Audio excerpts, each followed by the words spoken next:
So what we wrote here was new guy, fast onboarding, and we wrote the word brother. So we brought in a new guy recently. We interviewed him by talking to him quickly on the phone, 20 minutes.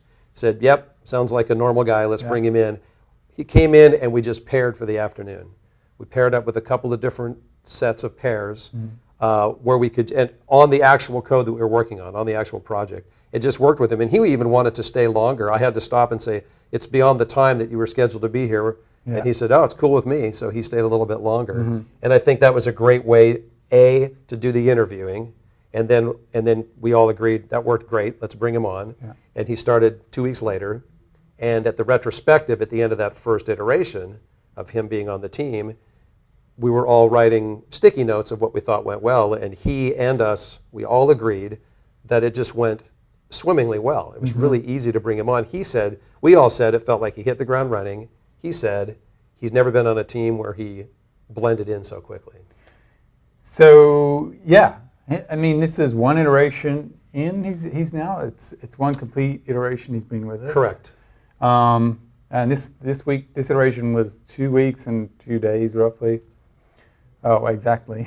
Yeah. And he's out there right now writing production code. Yeah. How often does that happen that you can bring someone in and they're writing production code that quickly? And I think there's two key elements to how that works. One is, I think the recruitment strategy we used was awesome. Two is that this concept of the brotherhood of craftsmanship, that we recognized another brother.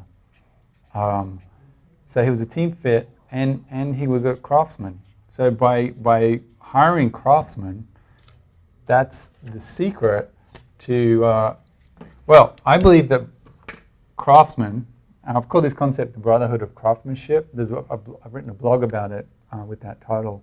I think the Agile Alliance have published it recently, the brotherhood of craftsmanship. And the concept is, the statement I make is that, I mean, it's a really great example because we've never actually paired together. The two of us. Yeah, never been in a team. And yet, so the concept of brotherhood of craftsmanship is a craftsman will always recognize another craftsman in a pairing situation and are within hours in sync with each other and writing productive code. Yeah. And that is so freaking phenomenal. Yeah, I had never paired with you, Wah, James, or Dippin. Yeah, me too. I've never paired with anyone on this team.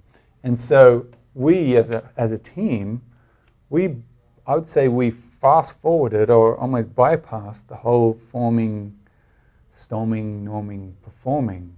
What often takes months for a team, we did in days. Yep.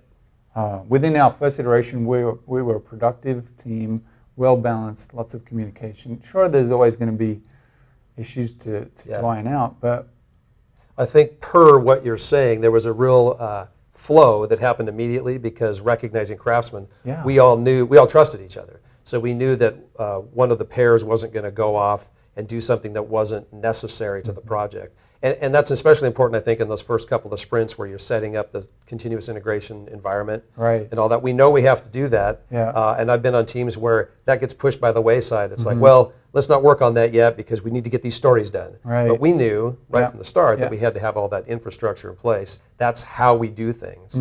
We had to have that. We had to have the build system. We had to have the build monitor, setting up all the Jenkins jobs, setting up the environments.